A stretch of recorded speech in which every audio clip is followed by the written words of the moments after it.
بسم اللہ الرحمن الرحیم۔ السلام علیکم۔ آج ہمارا موضوع ہے نصرت پر بیعت ہونا۔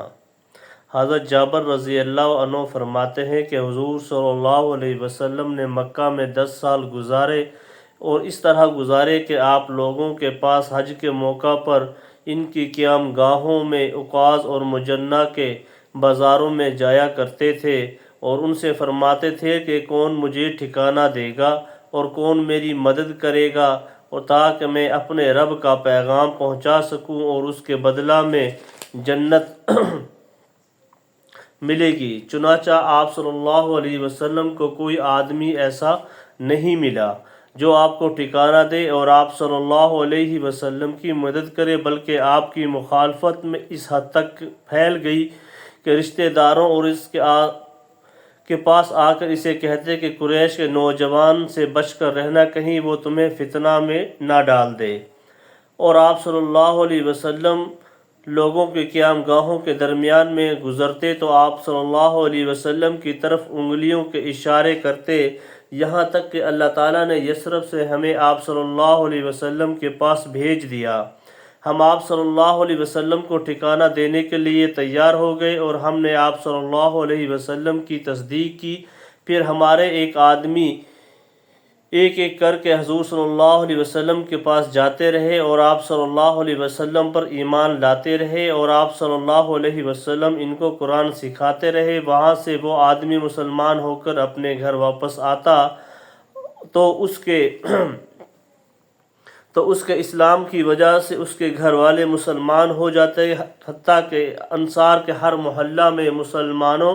کی ایک جماعت تیار ہو گئی جو اپنے اسلام کا اظہار کرتے تھے۔ پھر ان سب نے مل کر مشورہ کیا۔ ہم نے کہا کہ کب تک ہم حضور صلی اللہ علیہ وسلم کو ایسے ہی چھوڑ رکھیں گے؟ آپ صلی اللہ علیہ وسلم یوں ہی لوگوں میں پھرتے رہے اور مکہ کے پہاڑوں میں آپ صلی اللہ علیہ وسلم کو دھتکارا جاتا رہے اور آپ صلی اللہ علیہ وسلم کو ڈرایا جاتا رہے۔ چنانچہ ہمارے 70 آدمی گئے اور موسم حج میں حضور صلی اللہ علیہ وسلم کی خدمت میں حاضر ہوئے، اور ہم نے آپ صلی اللہ علیہ وسلم سے شعبہ عقبہ میں ملنا طے کیا۔ چنانچہ ہم وہاں ایک ایک دو آدمی ہو کر سب اکٹھے ہو گئے اور ہم نے کہا یا رسول اللہ، ہم آپ صلی اللہ علیہ وسلم سے کس چیز پر بیعت کریں؟ آپ صلی اللہ علیہ وسلم نے فرمایا، تم لوگ مجھ سے اس بات پر بیعت کرو کہ تمہارا دل چاہے یا نہ چاہے، ہر حال میں تم سنو گے بھی اور مانو گے بھی، اور تنگی اور فراخی دونوں حالتوں میں خرچ کرو گے، امر بالمعروف اور نہی عن المنکر کرو گے، تم اللہ کی خوشنودی کی بات کرو گے، اللہ کے بارے میں کسی کی ملامت سے نہیں ڈرو گے، تم میری مدد کرو گے، اور جب میں تمہارے ہاں آ جاؤں اس وقت تم میری ان تمام چیزوں کی حفاظت کرو گے جن سے تم اپنی اور اپنے بیوی بچوں کی حفاظت کرتے ہو،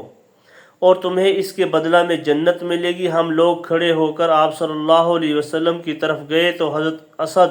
بن زرارہ رضی اللہ عنہ نے آپ صلی اللہ علیہ وسلم کا ہاتھ پکڑ لیا۔ حضرت اسد ان 70 آدمیوں میں عمر میں سب سے چھوٹے تھے، اور بہقی کی روایت میں یہ ہے کہ میرے علاوہ باقی سب چھوٹے تھے۔ انہوں نے کہا، اے اہل یثرب، ٹھہرو، ہم ان کے پاس سفر کر کے صرف اس وجہ سے آئے ہیں کہ ہمیں یقین ہے کہ یہ اللہ کے رسول صلی اللہ علیہ وسلم ہے، اور آج آپ صلی اللہ علیہ وسلم کو تم اپنے ہاں لے جاؤ تو اس سے سارا عرب تمہارا دشمن بن جائے گا، تمہارے بہترین لوگوں کو قتل کر دیا جائے گا اور تلواریں تمہارے ٹکڑے ٹکڑے کر دیں گی۔ اگر تم ان چیزوں پر صبر کر سکتے ہو تو پھر ان کو ضرور لے جاؤ، اور تمہیں اللہ تعالیٰ اس کا بڑا اجر عطا فرمائیں گے، اور اگر تمہیں اپنے بارے میں کچھ خطرہ ہو تو انہیں یہیں چھوڑ دو اور انہیں صاف صاف بتا دو، تو اس طرح تمہارا عذر اللہ کے ہاں زیادہ قبول ہوگا۔ ان لوگوں نے کہا، اے سعد، تم ہم سے پیچھے ہٹ جاؤ، اور اللہ کی قسم ہم اس بیعت کو نہیں چھوڑیں گے اور نہ ہی اس سے ہم کو کوئی روک سکتا ہے۔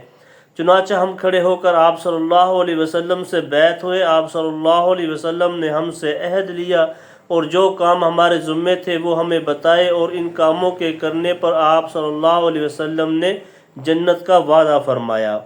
حضرت کعب بن مالک رضی اللہ عنہ فرماتے ہیں کہ ہم لوگ شعبہ میں عقبہ میں جمع ہو کر حضور صلی اللہ علیہ وسلم کا انتظار کر رہے تھے۔ تھوڑی دیر کے بعد حضور صلی اللہ علیہ وسلم ہمارے پاس تشریف لے آئے۔ حضرت عباس بن عبد المطلب رضی اللہ بھی آپ صلی اللہ علیہ وسلم کے ساتھ تھے۔ وہ اس وقت تک اپنی قوم کے دین پر تھے، لیکن انہوں نے چاہا کہ اپنے بھتیجے کے اس معاملہ میں موقع پر حاضر ہوں اور ان کے لیے انصار مدینہ سے عہد و پیمان لیں۔ چنانچہ جب حضور صلی اللہ علیہ وسلم بیٹھ گئے تو سب سے پہلے حضرت عباس بن عبد المطلب نے بات شروع کی اور کہا، اے جماعت خزرج، جیسا کہ تمہیں معلوم ہے محمد ہم میں سے ہیں۔ ہم نے ان کی اپنی قوم کے ان لوگوں سے حفاظت کی ہے جو ان کے بارے میں ہمارے ہم خیال ہیں، یعنی ہماری طرح ان پر ایمان نہیں لائے، تو یہ اپنی قوم میں عزت سے اور اپنے شہر میں حفاظت سے رہ رہے ہیں، اور اب انہوں نے سب کو چھوڑ کر تمہارے ساتھ جانے اور تمہارے ہاں رہنے کا فیصلہ کر لیا ہے۔ لہٰذا اگر تم یہ سمجھتے ہو کہ تم ان کو جس چیز کی دعوت دے رہے ہو اسے تم پورا کر لو گے اور مخالفوں سے ان کی حفاظت کر لو گے تو تم جانو اور تمہاری ذمہ داری، اور اگر تمہارا خیال یہ ہے کہ جب یہ تمہارے ہاں پہنچ جائیں گے تو ان کو ان کے دشمنوں کے حوالے کر دو گے اور ان کی مدد چھوڑ بیٹھو گے، تو ابھی سے ان کو یہیں چھوڑ جاؤ، کیونکہ یہ اپنی قوم اور اپنے شہر میں بڑی عزت اور حفاظت سے رہ رہے ہیں۔ ہم نے حضرت عباس سے کہا، ہم نے آپ کی ساری بات سن لی یا رسول اللہ، اب آپ صلی اللہ علیہ وسلم فرمائیں اپنے لیے اور اپنے رب کے لیے ہم سے جو عہد لینا چاہیں وہ لے لیں۔ چنانچہ حضور صلی اللہ علیہ وسلم نے گفتگو فرمائی، قرآن پاک پڑھ کر سنایا، ان سب کو اللہ کی طرف دعوت دی اور اسلام کی ترغیب دی اور فرمایا، میں تم کو اس بات پر بیعت کرتا ہوں جن چیزوں سے تم اپنے بیوی بچوں کی حفاظت کرتے ہو ان تمام چیزوں سے میری بھی حفاظت کرو گے۔ راوی کہتے ہیں کہ حضرت برا بن معرور رضی اللہ عنہ نے کھڑے ہو کر حضور صلی اللہ علیہ وسلم کا ہاتھ پکڑ لیا اور کہا، ہاں اس ذات کی قسم جس نے آپ صلی اللہ علیہ وسلم کو حق دے کر بھیجا ہے، ہم ان تمام چیزوں سے آپ صلی اللہ علیہ وسلم کی ضرور حفاظت کریں گے جن سے ہم اپنے بیوی بچوں کی حفاظت کرتے ہیں۔ آپ صلی اللہ علیہ وسلم ہمیں بیعت فرما لیں۔ یا رسول اللہ کی قسم ہم لوگ بڑے جنگجو ہیں اور پشت ہا پشت سے لڑنا ہمیں وراثت میں ملا۔ حضرت برا حضور صلی اللہ علیہ وسلم سے بات کر رہے تھے کہ درمیان میں حضرت ابو الہیثم بن الطحان بولے، یا رسول اللہ، کچھ لوگوں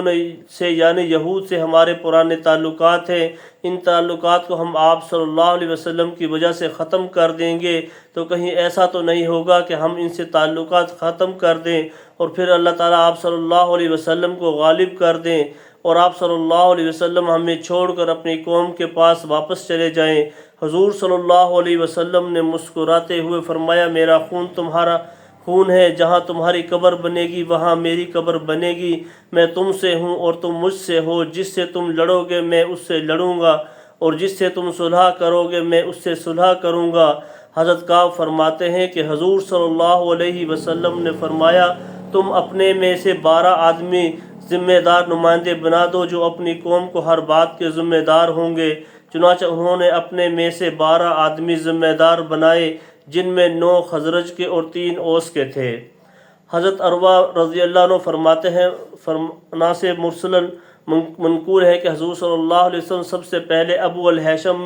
بن الطحان رضی اللہ عنہ بیعت ہوئے۔ اس کی صورت یہ ہوئی کہ انہوں نے کہا، یا رسول اللہ، ہمارے کچھ لوگوں کے درمیان پرانے تعلقات اور معاہدے ہیں، ہم ان تعلقات اور معاہدوں کو آپ کی وجہ سے ختم کر دیں گے، لیکن ہو سکتا ہے کہ ہم تو تمام تعلقات اور معاہدہ ختم کر دیں اور تمام لوگوں سے جنگ کریں اور آپ صلی اللہ علیہ وسلم اپنی قوم میں واپس چلے جائیں۔ حضور صلی اللہ علیہ وسلم ان کی بات سے مسکرائے اور فرمایا، میرا خون تمہارا خون ہے، جہاں تمہاری قبر بنے گی وہاں میری بنے گی۔ جب حضرت ابو الہیثم حضور صلی اللہ علیہ وسلم کے جواب سے مطمئن ہو گئے تو انہوں نے اپنی قوم کی طرف متوجہ ہو کر کہا، اے میری قوم، یہ اللہ کے رسول صلی اللہ علیہ وسلم ہیں، میں گواہی دیتا ہوں کہ یہ بالکل سچے ہیں اور آج ہی اللہ کے حرم میں اور اس کی پناہ میں اور اپنی قوم اور خاندان کے بیچ میں رہ رہے ہیں۔ یہ اچھی طرح سمجھ لو کہ اگر تم ان کو اپنے ہاں لے جاؤ گے تو سارے عرب مل کر تم پر ایک کمان سے تیر چلائیں گے اور تم اللہ کے راستے میں قتل ہو جانے اور مال و اولاد سب کچھ چلے جانے پر خوشی خوشی راضی ہو تو ان کو ضرور اپنے علاقہ کی طرف جانے کی دعوت دو، کیونکہ یہ اللہ تعالیٰ کے رسول صلی اللہ علیہ وسلم برحق ہیں، اور اگر تمہیں ڈر ہو کہ تم ان کی مدد نہیں کر سکو گے تو ابھی سے انہیں چھوڑ دو۔ تو اس پر سب نے کہا، اللہ اور رسول صلی اللہ علیہ وسلم جو بھی کام ہمارے ذمے لگائیں گے وہ ہمیں قبول ہے۔ یا رسول اللہ، ہماری جان کے بارے میں آپ جو فرمائیں گے ہم ویسے ہی کریں گے۔ اے ابو الہیثم، ہمارے اور رسول صلی اللہ علیہ وسلم کے درمیان میں سے ہٹ جاؤ، ہم تو ان سے ضرور بیعت ہوں گے۔ حضرت ابو الہیثم کہتے ہیں کہ میں سب سے پہلے بیعت ہوا، پھر سارے باقی بیعت ہوئے۔ حضرت عاصم بن عمر بن قتادہ رضی اللہ عنہ فرماتے ہیں کہ جب یہ تمام لوگ حضور صلی اللہ علیہ وسلم سے بیعت ہونے کے لیے جمع ہو گئے تو حضرت عباس بن عبادہ بن نضلہ رضی اللہ عنہ نے، جو قبیلہ بنو سالم بن عوف کے ہیں، کہا اے جماعت خزرج، کیا تم جانتے ہو کہ تم اس آدمی سے کس بات پر بیعت ہو رہے ہو؟ لوگوں نے کہا ہاں۔ حضرت عباس بن عبادہ نے کہا ان سے بیعت ہونے کا مطلب ہے کہ تم تمام عرب و عجم سے لڑنا پڑے گا۔ اگر تم یہ سمجھتے ہو کہ جب تمہارے مال ہلاک ہونے لگیں اور تمہارے سردار قتل ہونے لگیں تو تم اس وقت ان کو دشمن کے حوالے کر دو گے، تو ابھی سے انہیں چھوڑ دو، کیونکہ اللہ کی قسم بعد میں ان کو چھوڑنے سے تم دنیا آخرت میں رسوا ہو جاؤ گے۔ اور اگر تم یہ سمجھتے ہو کہ مالی نقصانات اور سرداروں کے قتل ہونے کے باوجود تم اس چیز کو پورا کر لو گے جس کی تم ان کو دعوت دے رہے ہو، تو پھر تم ان کی ضرور لے جاؤ، کیونکہ ان کو لے جانا اللہ کی قسم دنیا آخرت کی خیر ہی خیر ہے۔ تمام لوگوں نے کہا چاہے ہمارے سارے مال ہلاک ہو جائیں اور ہمارے سارے سردار قتل ہو جائیں، پھر ہم بھی ان کو لے کر جائیں گے۔ یا رسول اللہ، اگر ہم سے اس وعدہ کو پورا کر دیں تو ہمیں کیا ملے گا؟ آپ صلی اللہ علیہ وسلم نے فرمایا جنت ملے گی۔ ان لوگوں نے کہا آپ اپنا ہاتھ بڑھائیں، چنانچہ آپ نے ہاتھ بڑھایا اور سب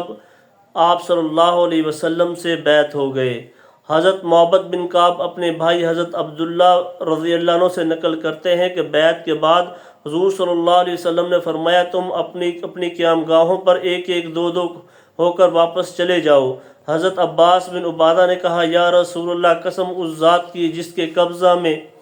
جس نے آپ کو صلی اللہ علیہ وسلم کو حق